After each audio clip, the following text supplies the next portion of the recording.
Hello, dear students. I'm Dr. बिंदु, an assistant professor in zoology.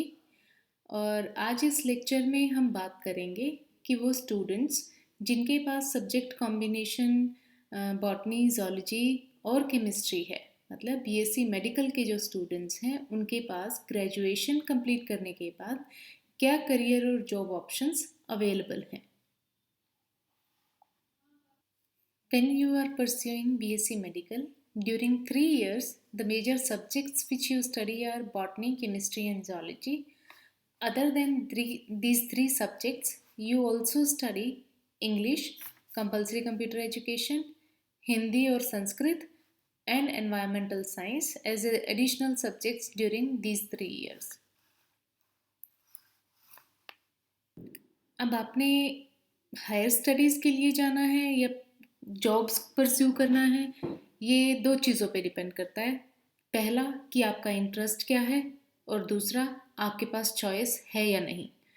तो अगर आपका इंटरेस्ट भी है और आपके पास चॉइस भी है तो मैं हमेशा स्टूडेंट्स को इसी चीज़ के लिए इनकरेज करूँगी that go for higher studies.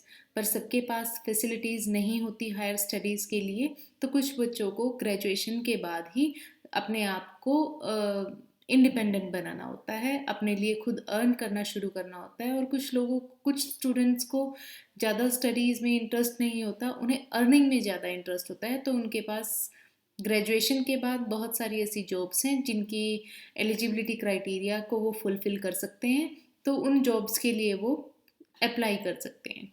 तो आपको चूज़ करना है कि आपको एकेडमिक्स में जाना है या आपको जॉब परस्यू करना है. जब आप मास्टर्स परस्यू करना चाहते हो तो सबसे इम्पॉर्टेंट सवाल ये है कि आप वो उस कोर्स में एडमिशन ले कहाँ पर सकते हैं. तो जब एडमिशन लेने की बात आती है तो again there are two options. Either you can opt for courses in universities or you can go for research institutes. Here I have listed a few universities which are good reputation holding institutes like Kurukshetra University, Maharishi Dayanand University in Rohtak, Guru Jambheshwar University in Hisar, HAU in Hisar, CBLU, Chaudhry Bansilal University in Bhiwani, Chaudhry Devilal University in Sirsa, Central University in Mahendragarh, and MMU in Ambala. These are some good institutes which are in Haryana itself, and you can pursue various master's courses in these universities. Other than these, there is Punjab University in Chandigarh, Himachal Pradesh University in Shimla, Delhi University, JNU, Maulana Azad University, Jamia Millia Islamia University in Delhi. These are some institutes which are not very far away from our places, and really good reputation holding places these are. And Banaras Hindu University in Varanasi is also a good institute if we talk about various master's courses in life sciences. BITS Pilani is a technical university where MSc in applied sciences is available. Calcutta University, Madras University, Savitribai Phule University in Pune, and Manipal Academy of Higher Education, which is in Manipal, Madurai Kamraj University in Chennai, Institute of Chemical Technology in Mumbai, Bhartiyar University, Amity University, Lovely Professional University in Punjab. These are good institutes where you can pursue MSc in basic as well as applied sciences when we talk about medical students. These are really good options. Other than these universities, there are other universities also. I have listed a few famous ones.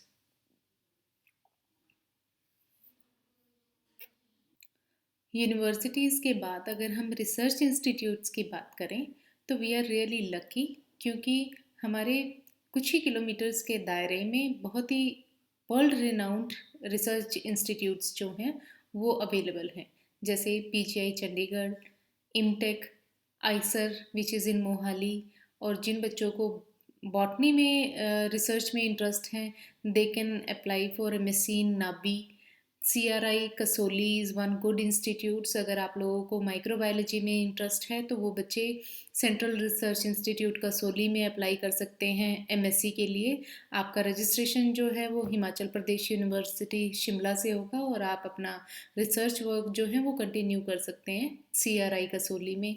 इसके अलावा NBAGR जो कि करनाल में है, जिन्हें animal biotechnology में जिन बच्चों को इंटरेस्ट है, जेनेटिक्स में जिन बच्चों को इंटरेस्ट है, वो NBAGR में, national dairy research institute NDRI Karnal में, directorate of wheat research Karnal में, इनमें अप्लाई कर सकते हैं MSc कोर्सेज़ के लिए।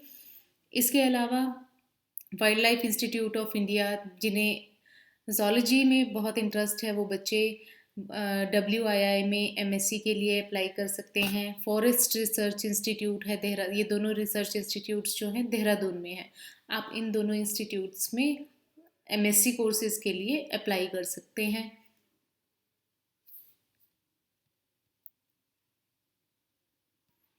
आसपास के इन इंस्टीट्यूट्स के अलावा जो बच्चे दूर जा सकते हैं उनके पास बहुत अच्छी ऑप्शंस हैं in the form of IITs, IISc Bangalore, National Institute of Immunology which is in Delhi, Integrated Genome Biology Institute which is in Delhi, AIIMS जो कि दिल्ली में है, और central drug research institute Lucknow में, centre for cellular and molecular biology Hyderabad में, NCBS Bangalore में और NCCS Pune में। इसके अलावा टिफर है मुंबई में और जिपमर इंस्टीट्यूट है पौंडीचेरी में। It is like PGIMER in Chandigarh, like that JIPMER is in Pondicherry. ये सारे ऐसे इंस्टीट्यूट्स हैं जहाँ पर आप अप्लाई कर सकते हैं MSc कोर्सेज़ के लिए, और बहुत कम कम सीट्स यहाँ अवेलेबल होती हैं, usually 3 to 4 students in one batch in MSc, but these are really good competitive places. अगर आपको रिसर्च में इंटरेस्ट है तो आपको इन इंस्टीट्यूट्स में टाइमली ज़रूर MSc कोर्सेज़ के लिए अप्लाई करना चाहिए। इनके अलावा अगर हम बात करें तो ZSI is one option which is zoological survey of India. इसी तरह से बोटेनिकल सर्वे ऑफ इंडिया होता है, जिनमें आप जॉब के लिए, इंटर्नशिप के लिए और स्टडीज़ के लिए अप्लाई कर सकते हैं। आपको इन इंस्टीट्यूट्स की वेबसाइट्स जो हैं वो टाइम टू टाइम चेक करनी होगी। इसके अलावा जैसे मैंने आपको बताया आइसर मोहाली, आइसर हमारी कंट्री में 7 प्लेसेस पर हैं। These are like IITs, Berhampur में, भोपाल में, कोलकाता, पुणे, तिरुवनंतपुरम और Tirupati. These institutes are renowned institutes for research purpose. There is Amrita Institute of Medical Sciences in Kochi.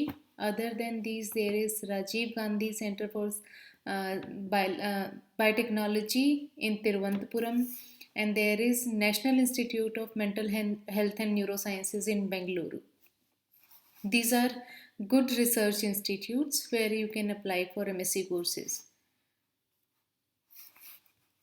Here comes an important part, admission process.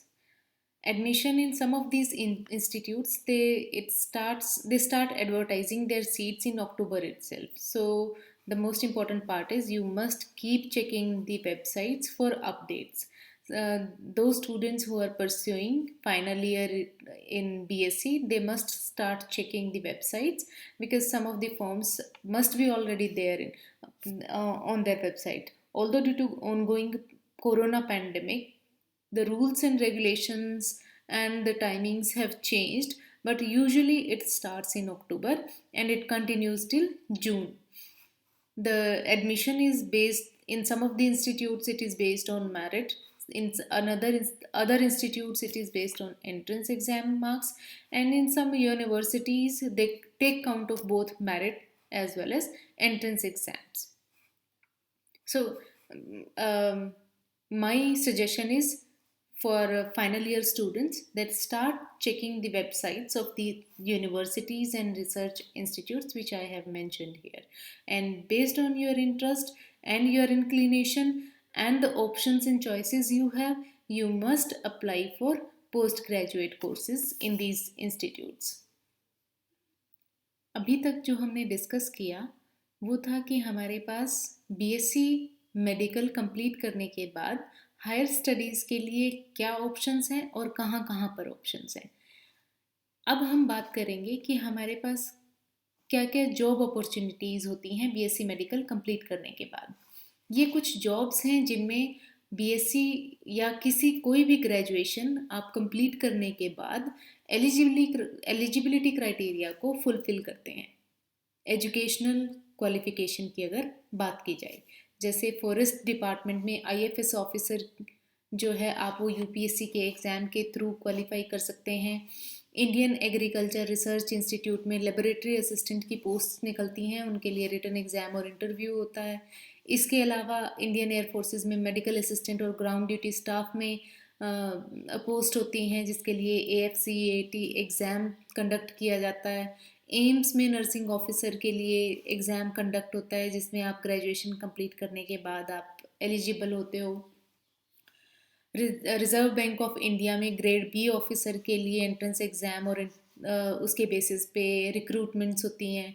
LIC में assistant administrative officer की post के लिए exam होता है। State government के assistant officer या JEE के लिए ये कंबाइंड ग्रेजुएट लेवल एग्ज़ाम्स होते हैं, जिनमें बहुत सारी जॉब्स होती हैं डिफरेंट गवर्नमेंट डिपार्टमेंट्स में। These are all government jobs. Indian railways में आरआरबी एंट्रेंस एग्ज़ाम होता है, जिनमें हज़ारों में हर साल ऑलमोस्ट हर साल ये पोस्ट एडवर्टीज़ होती हैं, और जिनमें ग्रेजुएशन के बेसिस पे कोई भी बीए का, बीकॉम का या बीएससी का स्टूडेंट जो है अप्लाई कर सकता है। इसके अलावा पब्लिक सेक्टर बैंक्स में प्रोबेशनरी ऑफिसर या पीओ जिसे हम बोलते हैं, उस पोस्ट के लिए आईबीपीएस एग्ज़ाम कंडक्ट कराता है। एसबीआई बैंक में प्रोबेशनरी ऑफिसर के लिए एसबीआई पीओ का एग्ज़ाम जो है वो कंडक्ट होता है, और उनके बेसिस पे रिक्रूटमेंट्स होती हैं। These are some of the government jobs which are very commonly pursued by students who finish their graduation. कुछ स्टूडेंट्स ऐसे होते हैं जिन्हें ग्रेजुएशन के बाद ही अपना स्ट्रीम चेंज करना होता है। They look for options in job, in higher studies, in different fields. तो ऐसे स्टूडेंट्स के लिए हमारे पास क्या ऑप्शन होती है? They can pursue higher studies in literature, जैसे एमए इंग्लिश बहुत स्टूडेंट्स करते हैं, मास कम्युनिकेशन में, जर्नलिज्म में, और 3 ईयर लॉ कोर्सेज़ में बहुत बच्चे एनरोल करते हैं जो स्ट्रीम चेंज कर लेते हैं। इसके अलावा हॉस्पिटल एडमिनिस्ट्रेशन में एमबीए एक लुक्रेटिव ऑफ़र है जो बच्चे अक्सर अवेल करते हैं। डिज़ाइनिंग, जैसे फ़ैशन डिज़ाइनिंग में और इंटीरियर डिज़ाइनिंग में बहुत सी ऑप्शंस होती हैं बच्चों के पास। तो ये कुछ ऐसे ऑप्शंस हैं जहाँ पर बच्चे या तो हायर स्टडीज़ के लिए या फिर जॉब्स के लिए वो क्वालिफाई करते हैं। पर कुछ बच्चे ऐसे होते हैं जिन्हें ना हायर स्टडीज़ में जाना होता और ना ही उन्हें किसी के अंडर जॉब करनी होती। तो ऐसे बच्चे क्या करते हैं, अगर उनके पास थोड़ा क्रिएटिव माइंड है, थोड़ी इनोवेशन है, स्किल्स हैं, तो वो एंटरप्रेन्योरशिप के लिए जा सकते हैं। हर कॉलेज के अंदर एक एंटरप्रेन्योरशिप क्लब होता है जिसमें आपको सपोर्ट किया जाता है, आपके क्रिएटिव आइडियाज़ को एक फॉर्म दी जाती है और आपके आइडिया को फाइनेंशियली भी सपोर्ट किया जाता है सरकार की तरफ से। आप अपना कोई भी आइडिया एक स्टार्टअप के लिए दे सकते हैं और बता सकते हैं कि आप इस तरह का कुछ बिजनेस प्लान जो है वो स्टार्ट करना चाहते हैं, जिसके लिए सोसाइटल इम्प्लीकेशन भी होनी चाहिए। सोसाइटी को कुछ ना कुछ फ़ायदा होना चाहिए उससे। एक फ़ायदा तो यही है कि आप इंडिपेंडेंट हो रहे हैं, दूसरा फ़ायदा सोसाइटी को उस आपके स्टार्टअप से होना चाहिए। तो इस तरह के आप एंटरप्रेन्योरशिप क्लब के साथ एनरोल करके अपने आइडियाज़ को एक शेप दे सकते हैं। और बाकी बच्चे जो साइंस में अगर परस्यू करना चाहते हैं तो वो डिफरेंट यूनिवर्सिटीज़ और रिसर्च इंस्टीट्यूट्स को कंसिडर कर सकते हैं, और जो अपना स्ट्रीम चेंज करना चाहते हैं तो ये जो मैंने लिस्ट में आपको बताया है कि लिटरेचर, मास कम्युनिकेशन, जर्नलिज्म, इनमें वो अपना हायर स्टडीज़ या जॉब्स को सर्च कर सकते हैं। But always remember that timely application is very important. So keep checking the websites of these institutes or universities and apply for the courses timely.